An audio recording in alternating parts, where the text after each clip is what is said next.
गुरु जी प्रणाम। हाँ खुशी रहो क्या बात है, बोलो बोलो। आपसे एक प्रश्न पूछना है। हाँ क्या प्रश्न है? आकाश नीला क्यों दिखाई देता है? अच्छा ये प्रश्न है। यस। आकाश नीला क्यों दिखाई देता है? क्या तुम लोग को मालूम है आकाश नीला क्यों दिखाई देता है? किसी को नहीं। क्या सब लोग जानने के लिए उत्सुक है? नहीं। अच्छा चलो उत्सुक है तब तो बताना ही पड़ेगा हमको ना। देखो हम लोग जो देखते हैं अपने आँख से आकाश नीला नीला दिखाई देता है ना। इसका मेन कारण क्या होता है पता है? नहीं मेन कारण इसका है सूरज। क्या है? सूरज।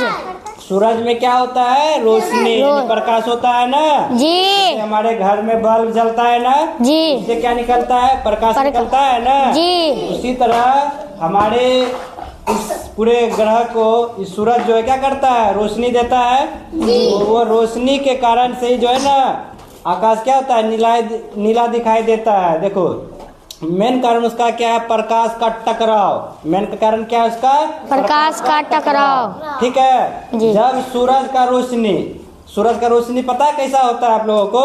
नहीं। सफेद होता है। कैसा होता है? सफेद। सूरज का रोशनी सफेद दिखाई देता है, लेकिन उसमें जो है 7 रंग छुपा होता है। कितना रंग छुपा होता है? 7 रंग छुपा होता है। कौन कौन सा रंग छुपा होता है उसमें? बैंगनी, जामुन, लाल, हरा, पीला, नीला, लाल, यही सब छुपा होता है उस सफेद रंग में। समझ गया जी। फिर देखो जब सूरज का रोशनी पृथ्वी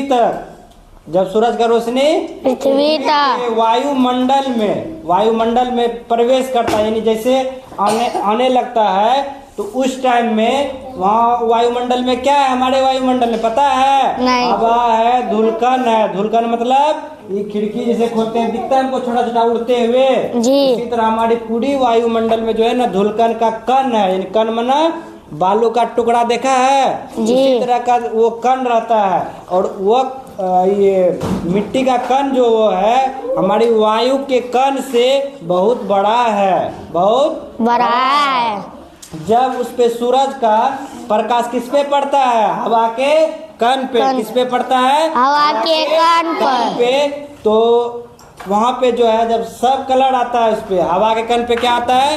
सब कलर 7 कलर आता है, लेकिन वहाँ पे रंग में भी जो है ना तरंग धैर्य होता है। क्या होता है? तरंग धैर्य का मतलब क्या होता है? रफ्तार। उसमें भी भागने का रफ्तार होता है। तो सबसे ज्यादा कौन सा रंग भागने में तेजी है पता है? लाल।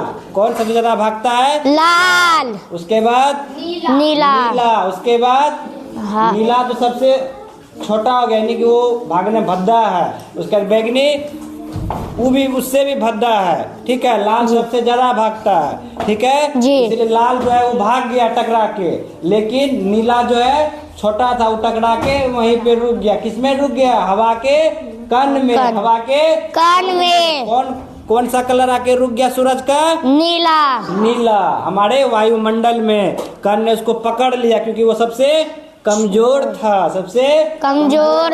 इसीलिए हमारे वायुमंडल के हवा ने कण को नीला को पकड़ लिया, और हमारे वायुमंडल में 2 कलर को पकड़ के रखा है। कौन कौन? नीला और बैगनी। नीला और बैगनी पकड़ के रखा है। तो लेकिन नीला से भी जो है ना बैगनी क्या है? छोटा है। नीला से भी बैगनी छोटा है, कम मात्रा में। अब बताओ जो ज्यादा सामान रहेगा वो दिखाई देगा कि कम वाला दिखाई देगा? हमको आँख से पहले ज्यादा वाला दिखाई देगा। इसी तरह हमारे वायुमंडल में जो है ना नीला रंग बहुत अधिक मात्रा में है हवा के कण में, इसलिए वो नीला रंग जो है कण से क्या हो जाता है?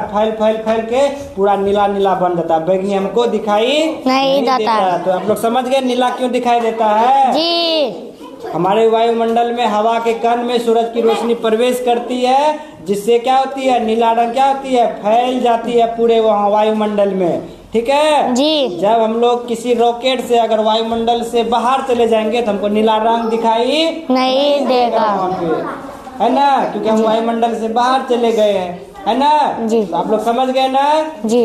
चलिए ठीक है। अगर आपको ये बच्चे का प्रश्न अच्छा लगा होगा तो लाइक और सब्सक्राइब कमेंट जरूर कीजिएगा। धन्यवाद।